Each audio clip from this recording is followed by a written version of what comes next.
Yes. Hey, look, it's pretty clear that Howie is not getting the offers that he wants.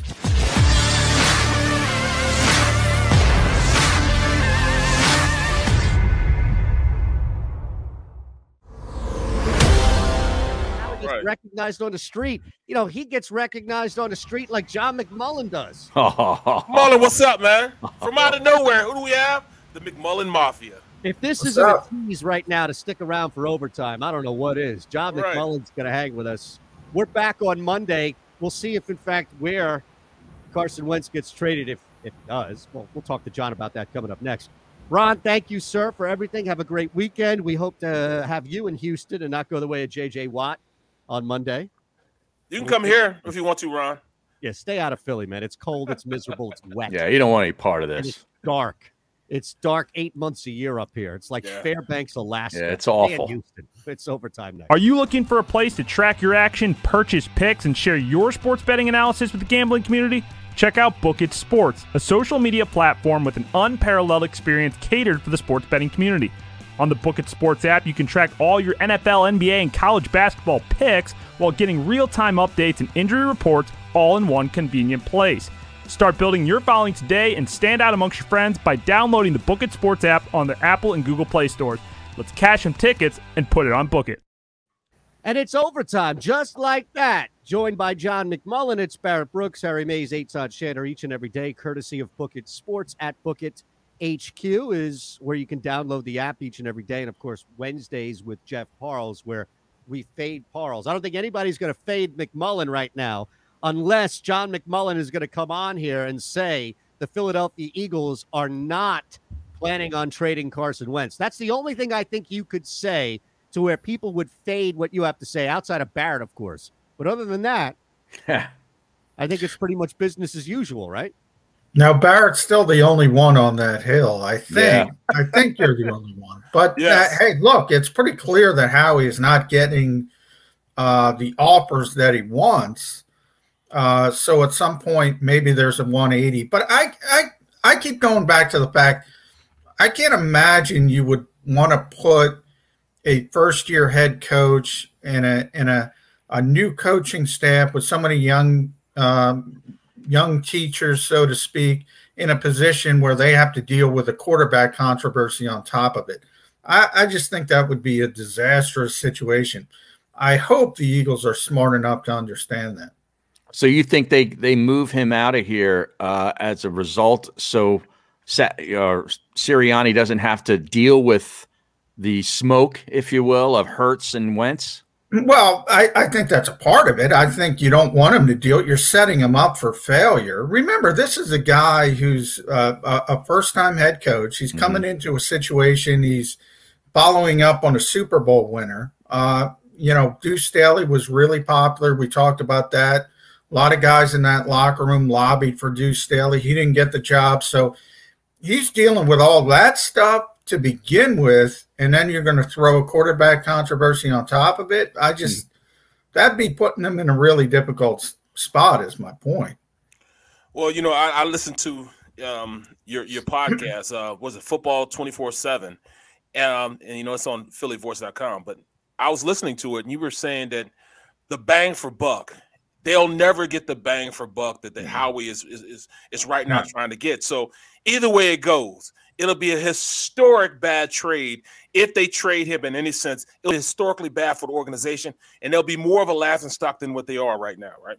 Well, it's a terrible precedent. I've said that from the start. Anytime you put $33.8 million in dead money, I mean, it is unprecedented. The record as we stand here talking today is $22.2 million. So, you know, Jeffrey's already taken that on. He's going to look bad from that perspective.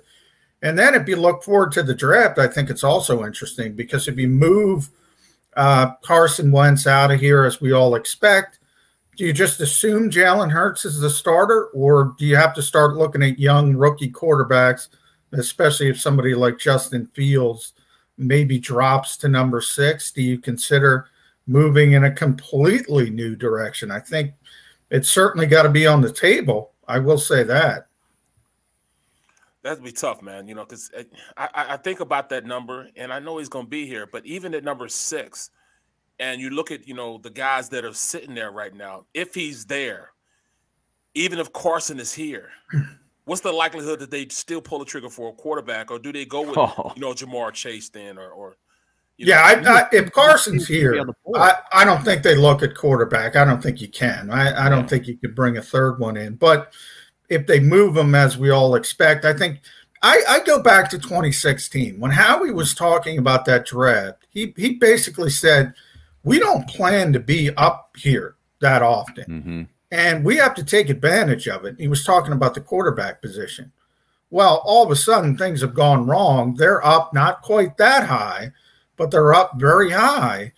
So are you going to tell me that Jalen Hurts has a higher ceiling than even Trey Lance, never mind a Justin Fields? Is that can you afford to look at things that way? I'm not sure you can. Man, can you imagine they bring in Trey Lance, another North Dakota State quarterback?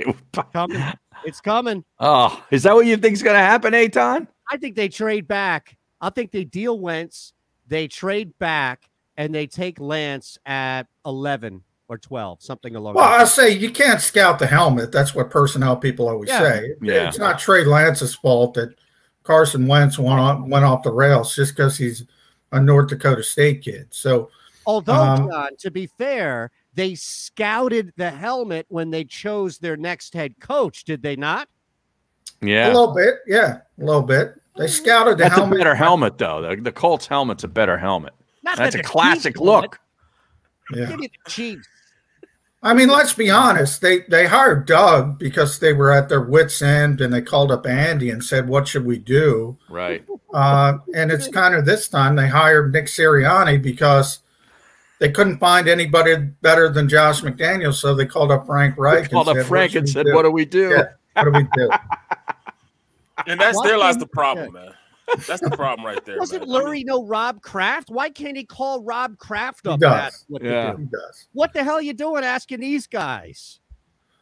Well, I think it's funny because they go through this entire process and they end up, with an Andy guy, with a Frank Reich guy, and they can spin it any way they want, but that's what they're comfortable with, and understandably so. But I don't know. It certainly raises some eyebrows. Now, John, I haven't checked your Twitter in the last 2 hours, and that's my mistake. But are you already fending off Eagles fans with the J.J. Watt requests? Oh, yeah. I refuse to acknowledge it. I'll do it on here. I mean, the guy is J.J. Watt's an all-time great player. I mean, first ballot Hall of Famer. But let's be honest, he's post-30. He's really expensive. This team's up against it from a salary cap standpoint. We all know Jeffrey Lurie used the term transition 85 times. This is a rebuild. Yeah. You don't bring in a 32-year-old who hasn't played, more than 8 games twice in the last 5 years. It's silly. Yeah. And why would JJ want to come here? That's my question. That was my point. Why would anybody want to come here? Look, this is not a destination spot for anybody in free agency right now. Now, you'd caught me a year and a half, 2 years ago. I would say, the Eagles are still hot, but they're just not a landing spot for anybody right now. So and part of that is they're in a transition phase, and JJ wants to go play with his brothers, or he wants to go back to Wisconsin. That's probably where he's going to go. But transitioning is a hot term, though, these days. So I got to stick with that. You can't use rebuild. Transition means rebuild. Right. Well, looking at it as they go forward, and the more time they take in trying to facilitate a trade, I know the worse the deal is going to be. So if he does get traded, it'll be a historically bad trade. But as they go forward, it's still I don't think it's going to happen simply because they're in a position right now that, if you look at the draft, that's where teams are headed now. That's what they're looking at. They're looking at going into the combine. Well, thinking about, combine players and seeing how they're going to facilitate it in their locker rooms. I don't see how, this trade even happens now because they're going in this direction. Well, I mean, look, there's a lot of quarterback desperate teams in this league. There always are. The problem with the Eagles, and I've said this from the start, and I wrote it on Philly Voice, you have a very small window where some of these other quarterbacks, whether it's Deshaun Watson trying to wrangle his way out of Houston, technically he's not available yet. Russell Wilson even trying to wrangle his way out of Seattle. I liked what you did there with the Houston Wranglers. Weren't they in the USFL or something? Wranglers, yeah. Were they the USFL? No, they weren't the Roughnecks. Was it the World Football League? Might have been. I know there was a Wrangler. Stampeders. Yeah, Calgary Stampeders. I don't know that because I spent the summer there, but that's Alex Singleton's club, the Calgary Stampeders. Absolutely. I tell you, you ever see a chuck wagon race? You ain't seen one unless you've been to Calgary and seen it when the Stampede rolls through. John, let's leave us with this. You react to this scenario. The Chicago Bears this afternoon are going to announce a trade for somebody not named Carson Wentz, and Philadelphia is going to look to burn its football team down. Yeah, I mean, if the Bears, that's the problem. If the Bears or the Colts go to someone different, say the Bears pull up a trade for Sam Darnold or something like that. All of a sudden, you don't have two teams to play off each other. Right. You lose even more leverage, and that's the concern. That's why I said there's got to be more of a sense of urgency. The Eagles want to trade him. You know you're not getting value, what you thought at one time. It's Walmart clearance aisle prices anyway. So just do it. Just do it and move on. Take your medicine. I tell you, I hope, just for the purposes of this program, that we show up on Monday morning at 11 o'clock and the Bears have traded for anybody other than Wentz, because you want the polar opposite of emotion. Harry Mays is going to come out here like throwing microphones, headphones, hats, and everything, and back. Da-da-da! Yeah. I told you. And it's going to be a polar opposite of emotion that I'm just going to be here for. Yeah. I just hope it's over. Yeah, I just want it to be over. You want it to be over? It's been over, man. Because I don't think, they care too much about how everybody looks at them to make the optics catastrophic deal like that. They're just not going to do it, man. We talking about the gold standard. Once he said the gold standard, and he set everything into place and to be in that type of team, he can't look at the other owners and like, all right, look what happened to us. I just can't see Jeffrey doing it. They're more like that was my original thought why they wouldn't accept the dead money. But I mean, come on, they've said gold standard, new normal, quarterback factory, GM factory. They've said a lot of stupid. A lot of hashtags where you're coming out of that organization. They're more like the mold standard. Yeah. Now, we have to jet, but real quick, is there any truth to the rumor that yesterday, after I forgot to end the stream and the show was going on for another 3.5 hours, that you were partaking in the chat despite nobody actually doing a show? That is not true. I didn't even know there was a chat. Yeah, apparently the chat went on for another 45 minutes to an hour after our show ended. Longer than that, Harry. Longer than that? Yeah, cutting the head off a chicken. That thing was moving around for another 3-4 hours. I'm proud to say I've never been in a chat, so that ain't me. You just spoke for Harry's Mays existence, right? Yes. There. John, we appreciate it, man. Thanks, John. Have a good weekend. Thanks a lot, bro. Have a good one now. Thanks to everybody else out there as well. It's overtime. Have a great weekend. We're back Monday. Are you looking for a place to track your action, purchase picks, and share your sports betting analysis with the gambling community? Check out Book It Sports, a social media platform with an unparalleled experience catered for the sports betting community.